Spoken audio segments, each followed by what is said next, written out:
Chapitre 14. L'Éternel parla à Moïse et dit : Ah, voici quelle sera la loi sur le lépreux pour le jour de sa purification. On l'amènera devant le sacrificateur. Le sacrificateur sortira du camp et il examinera le lépreux.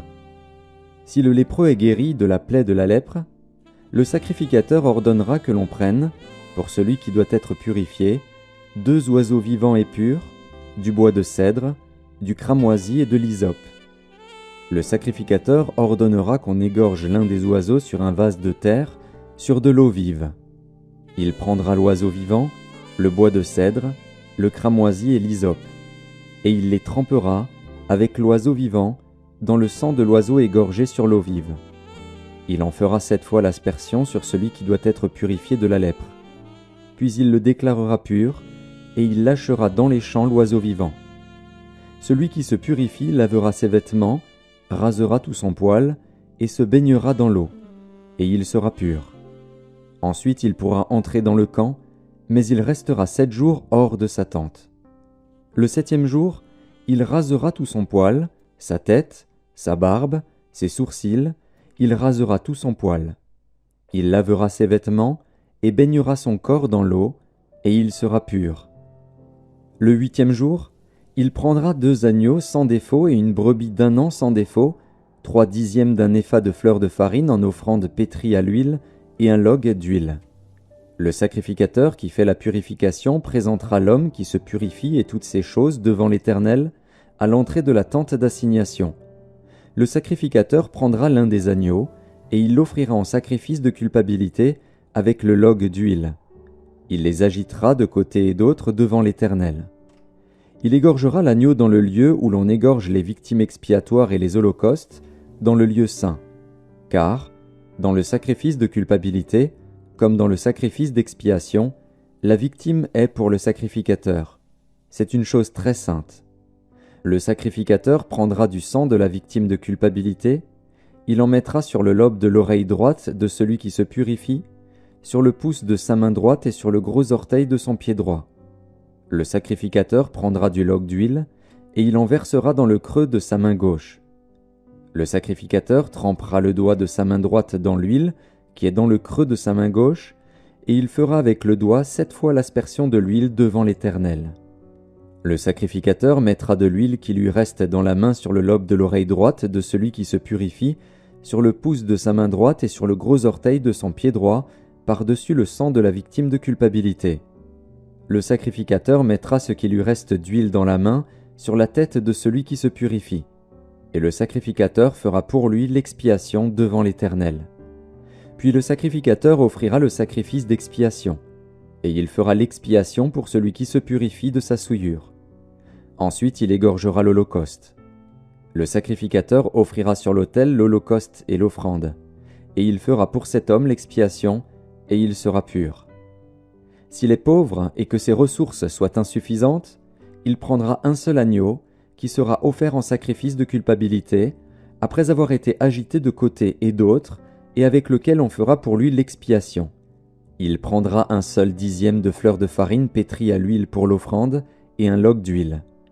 Il prendra aussi 2 tourterelles ou 2 jeunes pigeons, selon ses ressources, l'un pour le sacrifice d'expiation, l'autre pour l'holocauste.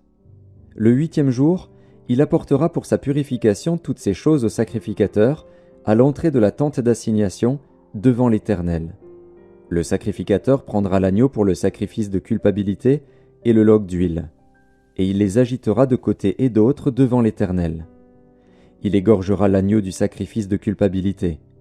Le sacrificateur prendra du sang de la victime de culpabilité.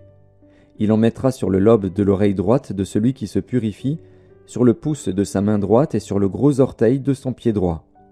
Le sacrificateur versera de l'huile dans le creux de sa main gauche. Le sacrificateur fera avec le doigt de sa main droite 7 fois l'aspersion de l'huile qui est dans sa main gauche, devant l'Éternel. Le sacrificateur mettra de l'huile qui est dans sa main sur le lobe de l'oreille droite de celui qui se purifie, sur le pouce de sa main droite et sur le gros orteil de son pied droit, à la place où il a mis du sang de la victime de culpabilité. Le sacrificateur mettra ce qui lui reste d'huile dans la main sur la tête de celui qui se purifie, afin de faire pour lui l'expiation devant l'Éternel. Puis il offrira l'une des tourterelles ou l'un des jeunes pigeons qu'il a pu se procurer, l'un en sacrifice d'expiation, l'autre en holocauste, avec l'offrande. Et le sacrificateur fera pour celui qui se purifie l'expiation devant l'Éternel. Telle est la loi pour la purification de celui qui a une plaie de lèpre et dont les ressources sont insuffisantes. L'Éternel parla à Moïse et à Aaron et dit : « Lorsque vous serez entrés dans le pays de Canaan, dont je vous donne la possession, si je mets une plaie de lèpre sur une maison du pays que vous posséderez, celui à qui appartiendra la maison ira le déclarer au sacrificateur et dira : « J'aperçois comme une plaie dans ma maison. » Le sacrificateur, avant d'y entrer pour examiner la plaie, ordonnera qu'on vide la maison, afin que tout ce qui y est ne devienne pas impur. Après cela, le sacrificateur entrera pour examiner la maison. Le sacrificateur examinera la plaie. S'il voit qu'elle offre sur les murs de la maison des cavités verdâtres ou rougeâtres, paraissant plus enfoncées que le mur, il sortira de la maison et, quand il sera à la porte, il fera fermer la maison pour 7 jours. Le sacrificateur y retournera le 7e jour. S'il voit que la plaie s'est étendue sur les murs de la maison, il ordonnera qu'on ôte les pierres attaquées de la plaie et qu'on les jette hors de la ville dans un lieu impur. Il fera racler tout l'intérieur de la maison, et l'on jettera hors de la ville, dans un lieu impur, la poussière qu'on aura raclée. On prendra d'autres pierres, que l'on mettra à la place des premières, et l'on prendra d'autres mortiers pour recrépir la maison. Si la plaie revient et fait éruption dans la maison, après qu'on a ôté les pierres, raclé et recrépi la maison, le sacrificateur y retournera. S'il voit que la plaie s'est étendue dans la maison, c'est une lèpre invétérée dans la maison, elle est impure. On abattra la maison, les pierres, le bois et tout le mortier de la maison, et l'on portera ces choses hors de la ville dans un lieu impur. Celui qui sera entré dans la maison pendant tout le temps qu'elle était fermée sera impur jusqu'au soir. Celui qui aura couché dans la maison lavera ses vêtements. Celui qui aura mangé dans la maison lavera aussi ses vêtements. Si le sacrificateur, qui est retourné dans la maison, voit que la plaie ne s'est pas étendue après que la maison a été recrépie, il déclarera la maison pure, car la plaie est guérie. Il prendra, pour purifier la maison, 2 oiseaux, du bois de cèdre, du cramoisi et de l'hysope. Il égorgera l'un des oiseaux sur un vase de terre, sur de l'eau vive. Il prendra le bois de cèdre, l'hysope, le cramoisi et l'oiseau vivant. Il les trempera dans le sang de l'oiseau égorgé et dans l'eau vive, et il en fera 7 fois l'aspersion sur la maison. Il purifiera la maison avec le sang de l'oiseau, avec de l'eau vive, avec l'oiseau vivant, avec le bois de cèdre, l'hysope et le cramoisi. Il lâchera l'oiseau vivant hors de la ville, dans les champs. C'est ainsi qu'il fera pour la maison l'expiation, et elle sera pure. Telle est la loi pour toute plaie de lèpre et pour la teigne, pour la lèpre des vêtements et des maisons, pour les tumeurs, les dartres et les taches. Elle enseigne quand une chose est impure et quand elle est pure. Telle est la loi sur la lèpre. Chapitre 15. L'Éternel parla à Moïse et à Aaron et dit : Parlez aux enfants d'Israël et dites-leur : Tout homme qui a une gonorrhée est par là même impur. C'est à cause de sa gonorrhée qu'il est impur. Que sa chair laisse couler son flux, ou qu'elle le retienne, il est impur. Tout lit sur lequel il couchera sera impur, et tout objet sur lequel il s'assiera sera impur. Celui qui touchera son lit lavera ses vêtements, se lavera dans l'eau, et sera impur jusqu'au soir. Celui qui s'assiera sur l'objet sur lequel il s'est assis lavera ses vêtements, se lavera dans l'eau, et sera impur jusqu'au soir. Celui qui touchera sa chair lavera ses vêtements, se lavera dans l'eau, et sera impur jusqu'au soir. S'il crache sur un homme pur, cet homme lavera ses vêtements, se lavera dans l'eau, et sera impur jusqu'au soir. Toute monture sur laquelle il s'assiera sera impure. Celui qui touchera une chose quelconque qui a été sous lui sera impur jusqu'au soir.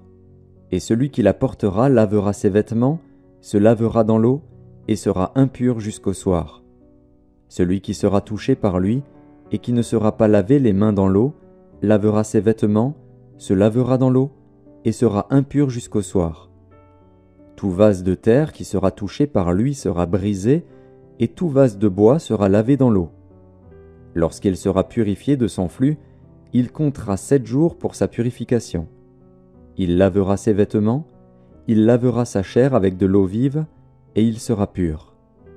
Le 8e jour, il prendra 2 tourterelles ou 2 jeunes pigeons, il ira devant l'Éternel, à l'entrée de la tente d'assignation, et il les donnera au sacrificateur. Le sacrificateur les offrira, l'un en sacrifice d'expiation et l'autre en holocauste. Et le sacrificateur fera pour lui l'expiation devant l'Éternel à cause de son flux. L'homme qui aura une pollution lavera tout son corps dans l'eau et sera impur jusqu'au soir. Tout vêtement et toute peau qui en seront atteints seront lavés dans l'eau et seront impurs jusqu'au soir. Si une femme a couché avec un tel homme, ils se laveront l'un et l'autre et seront impurs jusqu'au soir. La femme qui aura un flux de sang en sa chair, restera 7 jours dans son impureté. Quiconque la touchera sera impur jusqu'au soir. Tout lit sur lequel elle couchera pendant son impureté sera impur, et tout objet sur lequel elle s'assiera sera impur. Quiconque touchera son lit lavera ses vêtements, se lavera dans l'eau, et sera impur jusqu'au soir. Quiconque touchera un objet sur lequel elle s'est assise lavera ses vêtements, se lavera dans l'eau, et sera impur jusqu'au soir. S'il y a quelque chose sur le lit ou sur l'objet sur lequel elle s'est assise, celui qui la touchera sera impur jusqu'au soir. Si un homme couche avec elle et que l'impureté de cette femme vienne sur lui, il sera impur pendant 7 jours, et tout lit sur lequel il couchera sera impur. La femme qui aura un flux de sang pendant plusieurs jours hors de ses époques régulières, ou dont le flux durera plus qu'à l'ordinaire, sera impure tout le temps de son flux, comme au temps de son indisposition menstruelle. Tout lit sur lequel elle couchera pendant la durée de ce flux sera comme le lit de son flux menstruel, et tout objet sur lequel elle s'assiera sera impur comme lors de son flux menstruel.